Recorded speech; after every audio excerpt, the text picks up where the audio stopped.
안녕하십니까. 2024년 7월 전국 진당 오늘 7월 5일 날 진행하도록 하겠습니다.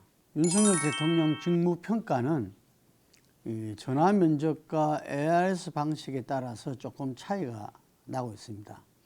전화 면접에서는 30% 중반대 행보, 그러니까 지지율이 비슷하다는 이야기죠. 30% 중반대.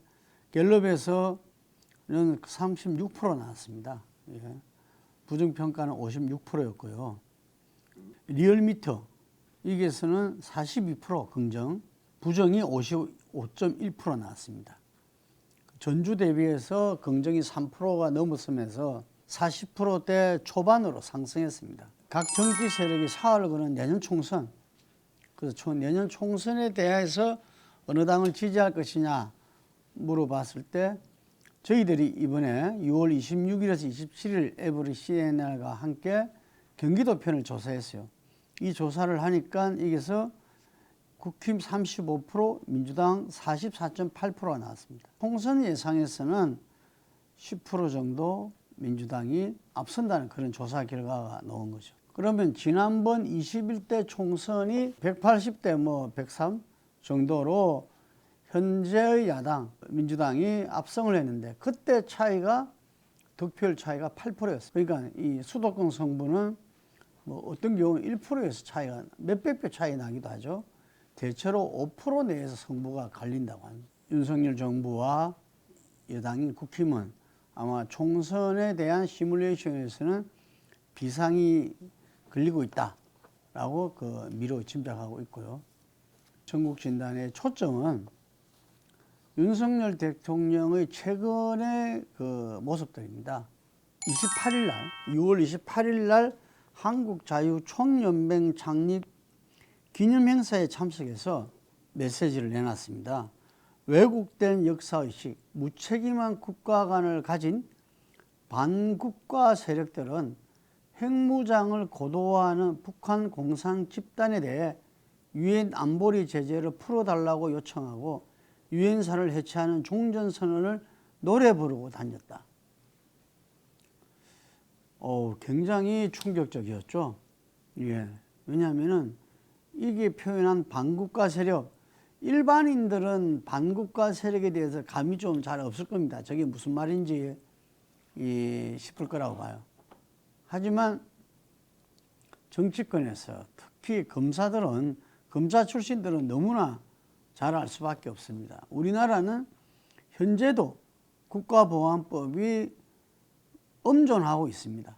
국가보안법의 여러 가지 범죄 단체와 개인이 있는데 제일 중요한 개념이 반국가 세력이라는 겁니다. 반국가 세력은 국가보안법상 최대 사형까지 받을 수 있어서 한국 사회에서는 발을 붙여서는 안 된다는 집단을 지칭하고 있는 겁니다. 국가를 전복하거나 이러면은 국가의 어떤 제대로 된 운영을 갖다가 방해하는 정도가 아니고 그것을 갖다 근본적으로 작동하지 못하게 하는 그런 세력이 앞에 안일 반자를 써서 반국가 세력이라고 하는 겁니다. 이게 국가보안법상 반국가 세력은 무시무시한 겁니다. 이적단체하고는 또 다릅니다. 이적단체하고는. 반국가 세력은 적을 이롭게 하는 이적단체와 반국가 세력은 차원이 다른 거죠. 그런데 현재 윤석열 대통령이 한국자유총연맹 기념행사에서 말씀하신 반국가 세력, 누가 보더라도 당시의 문재인 정부, 당시의 여당이었던 더불어민주당을 지칭하는 거 아니냐. 이 대목에서 윤석열 대통령이 0.73%로 당선된 이후에 당선 인사에서 한 메시지가 있습니다. 의회를 존중하고 야당과 협치하면서 국민을 잘 모시도록 하겠다. 오로지 국민만 바라보고 국민만 제대로 모시는 사람이 되겠다. 고 다짐하면서 국민 통합을 최우선으로 생각하겠다고 밝혔습니다. 지난 정부를 반국가 세력으로 현재 국회의 압도적 다수를 차지하고 있는 야당인 더불어민주당을 반국가 세력으로 지칭한다면 이거는 정치를 포기했다고밖에 볼 수가 없죠.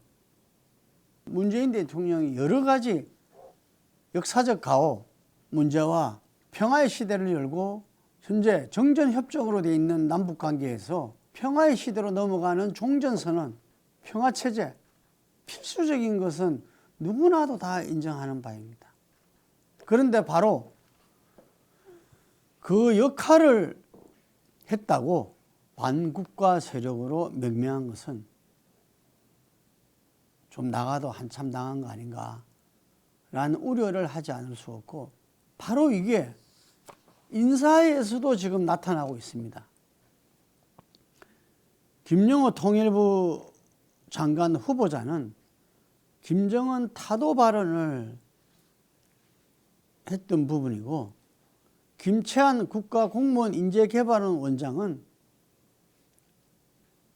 문재인 대통령이 군 생체 실험을 했다. 국무총리 직속 자문교인 경찰제도 발전위원회 박인환 위원장은 문재인 대통령이 간첩이다. 이를 모르는 국민들이 많다. 이런 발언을 했습니다.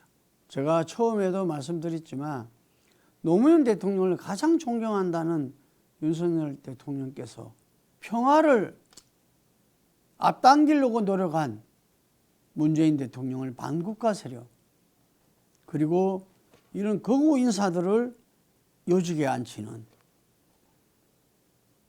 아마 지금 우리 통일부는 제가 알기로는 그 80년대, 60년대에서 7, 80년대부터 바뀌기 시작했고,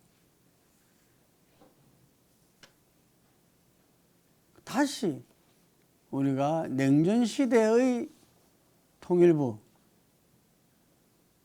돌아가려는 거 아닌가 하는 우려들을 많이들 하고 있습니다. 유승민 전 대표가 그랬죠. 문재인 대통령의 적폐청산에 비유해서 카르텔 청산, 모든 것에 카르텔을 붙이고 있다. 심히 우려가 되지 않을 수 없습니다. 그래서 국정을 경찰, 검찰, 감사원, 국세청을 동원한 사정정국으로 계속 이끌고 있다. 그래서 이걸 검찰총장식 국정운영이다. 이렇게 비판을 하고 있습니다. 저는 여전히 윤석열 대통령이 새롭게 국가의 비전을 내세우고 산업화 민주화 이후의 대한민국의 새로운 시대를 열어나갈 수 있는 그런 대통령으로 거듭나기를 바람하지 않습니다. 사정정국은 일시에는 효과를 발생할 수 있지만 우리 국민들은 반드시 총선에서 자기들이 소중한 한 표를 역사적으로 던질 것입니다. 우리 역사에서 정말 윤석열 대통령이 이야기했던 대로 국민만 바라보고 가는 국정 운영이 아니라면은 중간평가인 내년 총선에서 정부 여당은 심판의 장에 올라설 수밖에 없다는 거죠. 여기까지 하겠습니다.